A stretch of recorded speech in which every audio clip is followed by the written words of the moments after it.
മിന്നൂസ് കിച്ചണിലേക്ക് സ്വാഗതം. ഇന്ന് നമ്മൾ വന്നിട്ടുള്ളത് ഉപ്പുമാവിൻ്റെ റെസിപ്പിയുമായിട്ടാണ്. എളുപ്പത്തിലുണ്ടാക്കിയെടുക്കാൻ പറ്റുന്ന ഒരു ഉപ്പുമാവും കൂടിയാണ്. അപ്പോൾ ഞാനിത് ഉണ്ടാക്കാൻ ഇതുപോലത്തെ ഒരു പേക്കാണ് റവ വാങ്ങിയിട്ടുള്ളത്. വറുത്ത റവേനെ കേട്ടോ. അപ്പോൾ നമുക്കിത് വറക്കേണ്ട ആവശ്യമില്ല. പിന്നെ ഇതാ ഒരു ടീസ്പൂൺ ഉഴുന്നെടുത്തിട്ടുണ്ട്, ഉഴുന്ന് പരിപ്പ്. പിന്നെ 2 വറ്റൽമുളക്, കടുക്, കറിവേപ്പില. ചട്ടി ചൂടായി. നെയ്യാണ്, 1 ടേബിൾ സ്പൂൺ നെയ്യും 1 ടേബിൾ സ്പൂൺ വെളിച്ചെണ്ണയും ഒഴിച്ച് കൊടുത്തിട്ടുണ്ട്. ഇത് ചൂടായി വരുമ്പോൾ ഉഴുന്ന് പരിപ്പിട്ട് കൊടുക്കുക. നെയ്യിലുണ്ടാക്കുമ്പോഴാണ് നല്ല ടേസ്റ്റ് കിട്ടുള്ളൂ കേട്ടോ ഉപ്പുമാവ്. പിന്നെ തേങ്ങ, ക്യാരറ്റ് അതൊക്കെ ഇട്ട് കൊടുക്കട്ടോ. അപ്പോൾ അതൊന്നും ഞാനിവിടെ ഇട്ട് കൊടുക്കണില്ല. തേങ്ങ ഇടാതെ ഇങ്ങനെ ഉണ്ടാക്കുമ്പോൾ തന്നെ നല്ല അടിപൊളി ടേസ്റ്റാണ്.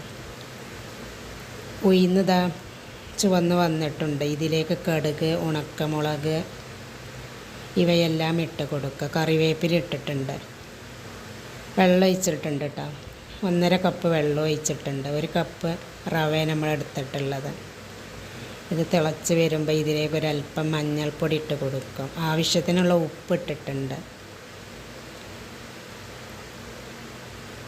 തിളക്കാനായിട്ടുണ്ട്. മഞ്ഞൾപ്പൊടി ഇട്ടിട്ടുണ്ട് കേട്ടോ. അപ്പോൾ ഇതാ തിളച്ച് വന്നിട്ടുണ്ട്. ഇതിലേക്ക് നമ്മൾ റവ ഇട്ട് മിക്സ് ചെയ്ത് കൊടുക്കുക.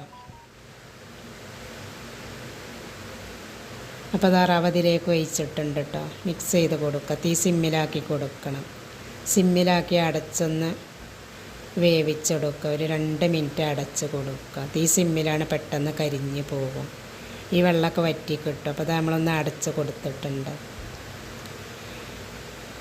2 മിനിറ്റ് കഴിഞ്ഞതിൻ്റെ ശേഷം അത് മിക്സ് ചെയ്തെടുക്കുകയാണ്. മിക്സ് ചെയ്തതിൻ്റെ ശേഷം ഒന്നും കൂടി അടച്ച് കൊടുക്കട്ടോ. വെന്തിട്ടില്ല കേട്ടോ, വെള്ളമൊക്കെ വറ്റി വന്നിട്ടുണ്ട്.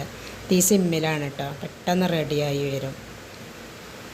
അപ്പോൾ ഒന്നും കൂടി നമ്മളത് അടച്ച് കൊടുത്ത് തുറന്നിട്ടുണ്ട്. അപ്പോൾ അതാ റെഡി ആയിട്ടുണ്ട് കേട്ടോ. ഇത്രയേ ഉള്ളൂ. എളുപ്പത്തിൽ ഉണ്ടാക്കിയെടുക്കാൻ പറ്റുന്ന ഒരു ഉപ്പുമാവും കൂടിയാണ്. നല്ല അടിപൊളി ടേസ്റ്റാണ് കേട്ടോ. അപ്പോൾ നിങ്ങൾ എന്തായാലും ഇതുപോലെ ഒന്ന് ട്രൈ ചെയ്ത് നോക്കൂ.